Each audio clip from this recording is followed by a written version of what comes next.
В Якутске продолжается ремонт дорожной сети. В этом сезоне должны отремонтировать около 4 километров дорог в городе. Основной объем приходится на летний период. Сейчас дорожники приступили к работе на участке Хатын-Урякского шоссе. Подробности в материале Дмитрия Тымырова.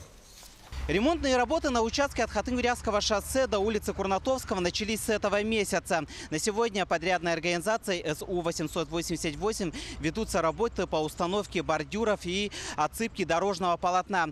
В принципе, на сегодня заканчивается возведение земполотна. После этого уже основание под дорожную одежду, под асфальтобетонное покрытие. В бригаде человек 20. Ну, как звенья у нас получается.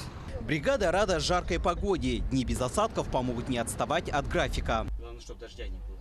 Да, дождь мешает большую часть, он нарушает покрытие полотна. Участок дороги расширять не будут, он останется двухполосным. Цель номер один – благоустройство и реконструкция. Рабочие снимают верхний слой асфальта, обустраивает бордюрные камни, выравнивает контуры тротуаров. Завершить ремонт собираются к началу сентября. Отставаний по графику нет. И работы идут в нормальном темпе. В этом году на ремонт и капитальные работы на дорогах Якутска потратят 350 миллионов рублей. Деньги выделят из городского бюджета. В данную сумму также входит окончание работ по улице Автодорожная, также капитальный ремонт Бестужево-Марлинского на участке от улицы Кальвица до Очиченко. И третий большой участок – это у нас улица Чайковского на участке от Вилюйского тракта до Киш-Алексеева.